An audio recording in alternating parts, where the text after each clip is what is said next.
biased view. You know that better than anybody. And I'd be honored to see it end. We're well covered. Look at all the people that we have here today. We're well covered, and we don't need it.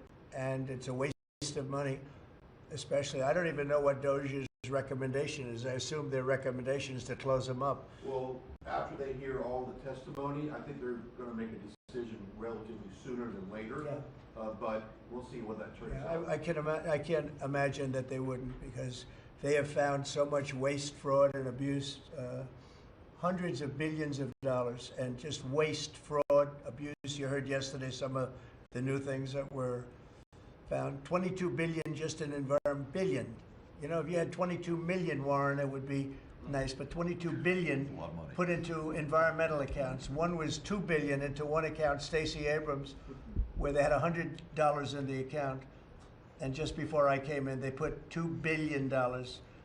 And you guys are looking, so you mean 2 million or maybe 200,000? No, $2 billion were put in the account.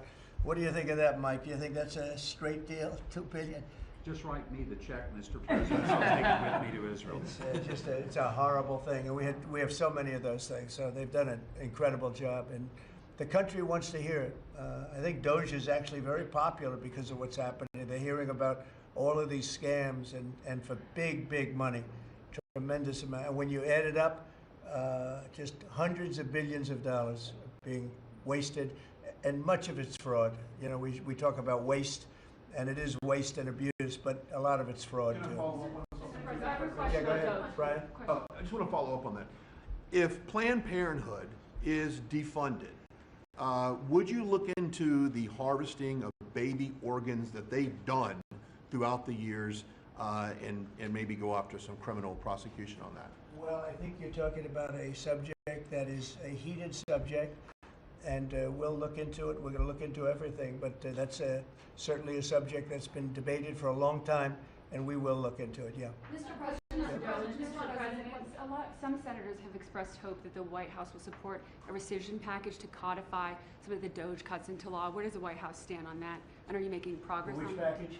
A rescission package to codify some of the Doge cuts into law. Yeah, well, it would be great. I think we're going to do that. I think they're going to do it. I think we're also going to be codifying a lot of the executive orders that we've done, which have been very popular. And we're looking at one, I will tell you right now, that I think perhaps will be controversial, but not with the people, and that's sanctuary cities. We're going to end sanctuary cities for some of these jurisdictions that aren't cooperating with law enforcement. They're guarding criminals. They're taking the rights away from the citizens of their state and their city. And we're going to be ending sanctuary cities if we find it necessary to do in certain major areas. And we may just end the entire thing altogether, because it's just a way of protecting criminals. And nobody else is benefited by that. And for some reason, Democrats want to keep and they want to shield criminals from being sent back to their countries or being sent to prison. And in the meantime, the crime rate has gone through the roof. Under Biden, it was through the roof. It's starting to come down, but we're taking a lot of people out of here. So we may be presenting you very shortly with a executive order ending sanctuary cities.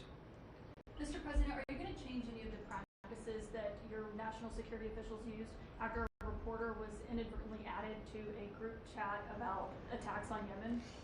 Well, I think it's a question I've been asked now, and I've given a few answers, and they've all been the same. We have an amazing group. Our national security now is stronger than it's ever been. We have had a very successful, numerous attacks on that area. These are people that shoot down ships, not only our ships, ships all over the world. They're shooting down right out of the water and damaging them badly, or they're going down. They're also shooting anything that happens to be flying in the area. We hit them very hard.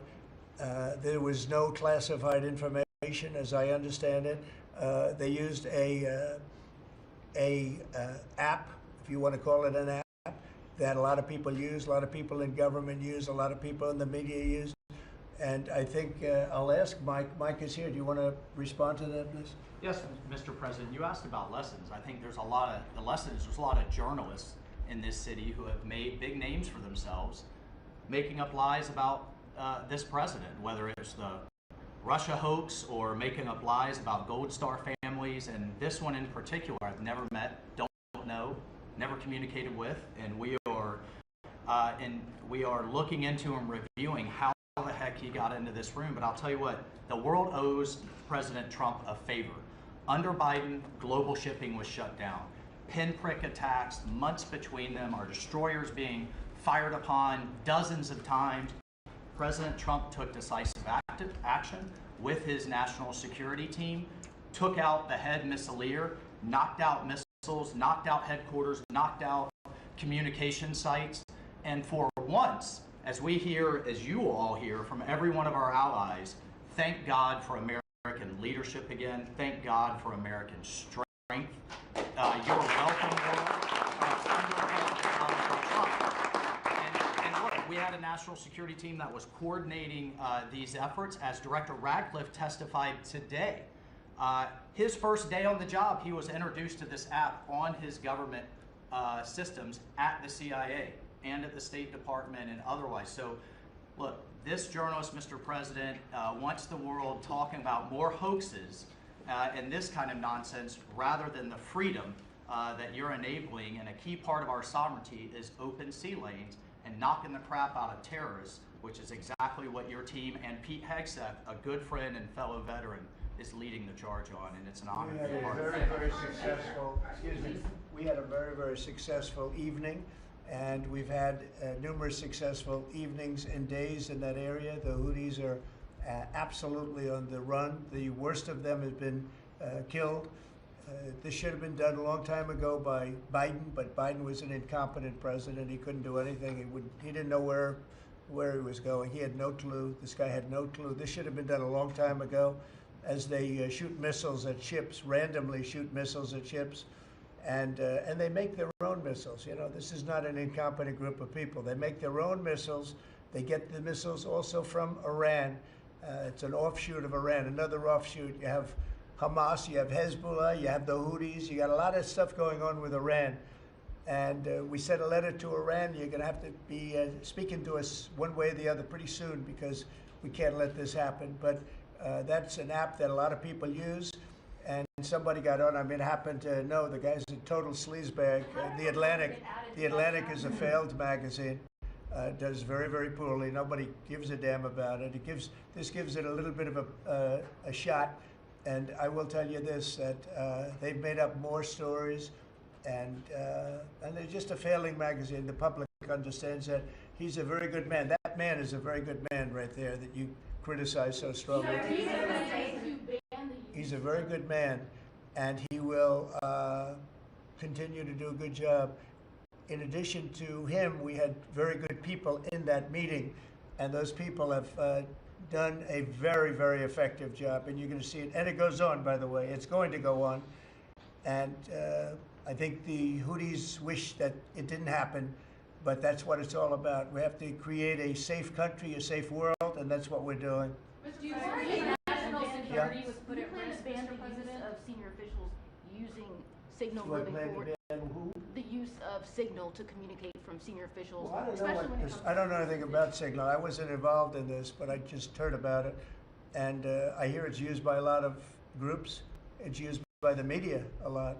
It's used by a lot of the military, and I think successfully. But sometimes somebody can get onto those things. That's one of the prices you pay when you're not sitting in the situation room with no phones on, which is always the best, frankly. But you know, the best is to be there. In fact, oftentimes I've been in fact, just last week I was in the situation room on something very important, and we had a couple of people hooked up by line, and I said, cancel the line. Sorry, fellas, what you do is we'll tell you all about the meeting, because I know people do get on those lines, whether it's Signal or anything else. Yeah. So are you going to change any procedures as a result of this? Well, I mean, look, we look at everything, and you know, they've made a big deal out of this because we've had 2 perfect months. We are bringing in business. We have another one announced tomorrow, a big one, very big.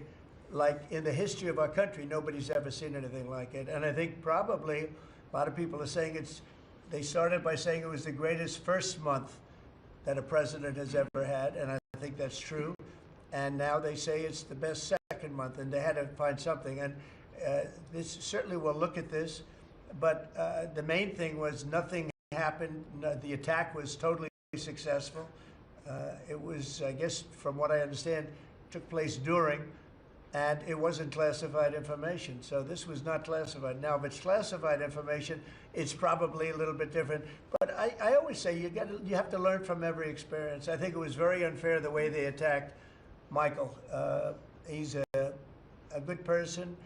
The person that was on just happens to be a sleazebag, so maybe that's just coincidence. I don't know. But you are going to conduct Would an it be a investigation. problem if Mr. the President? Atlantic released all the text messages if they're not classified? Well, I don't know. I'd have to ask the military about that, because maybe you wouldn't want that. I don't know. I will say this: that from what I heard, the man that we're talking about, who's not somebody that I don't think most people have ever heard of, he left. He found it very boring, and he left early. He got off the line very early. So I can't speak to it other than that. So he's made up a lot of stories, and I think he's basically bad for the country. But it's a failing venture, very failing venture. They're very upset, and a thing like this is publicity for them. But I don't think we should allow people that are very good, like that man sitting right at the end of the table, who's done a great job.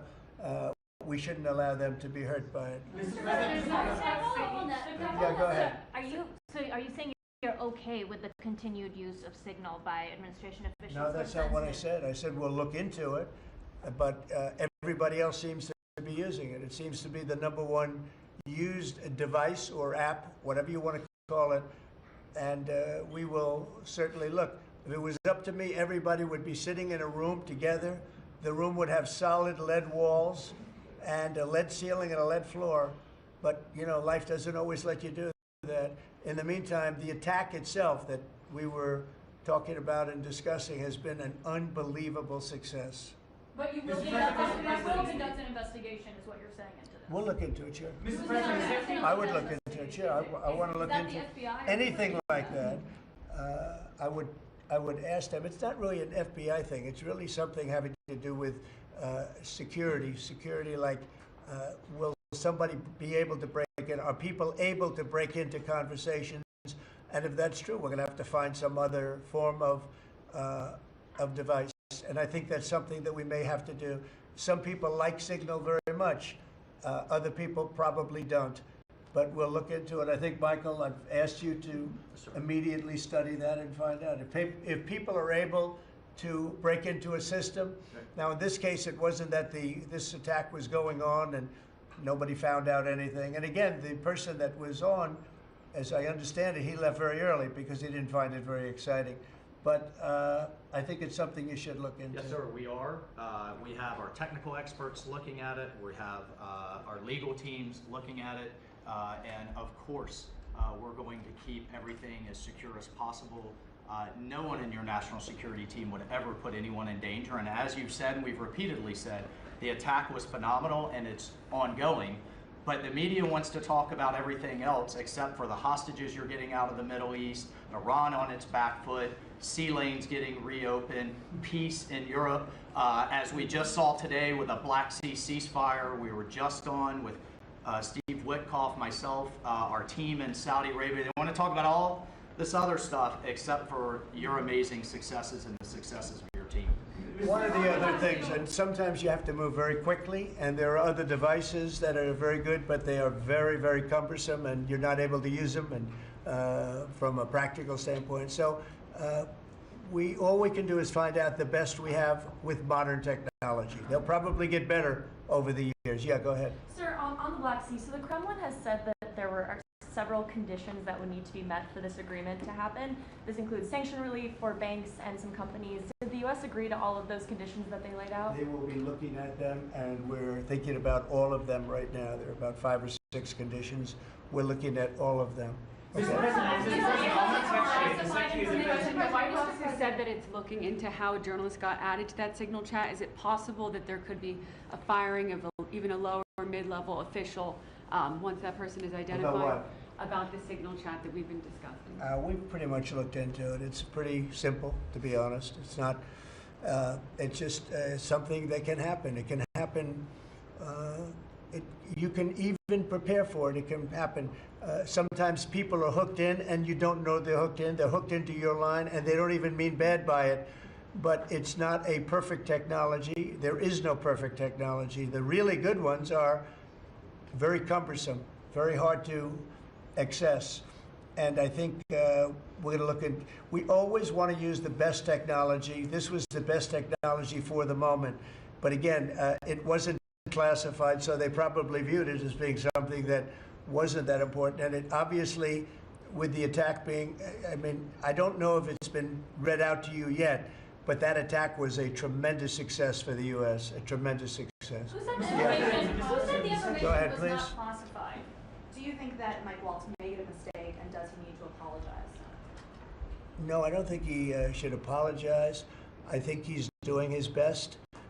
It's equipment and technology that's not perfect, and probably he won't be using it again, at least not in the very near future. What do you think? Sir, I agree with you. Let's get everybody in the room whenever possible. A lot of times you find out defects by exactly things like that, but I don't think it's something we're looking forward to using again. We may be forced to use it. You may be in a situation where you need speed as opposed to gross safety, and you may be forced to use it, but generally speaking, I think we probably won't be using it very much. The Secretary of Defense, on that chain, the Secretary of Defense, Pete Hegseth, and J.D. Vance, the Vice President, said that the Europeans were freeloading. Do you agree with that assessment? Do you really want me to answer that? Yeah, I think they've been freeloading. The European Union's been absolutely terrible to us on trade, terrible. And as you know, NATO, I got them to pay hundreds of billions of dollars. They were way behind. And if you look if you look at Ukraine, so we're in for $350 billion because of Biden. Should have never happened, this war.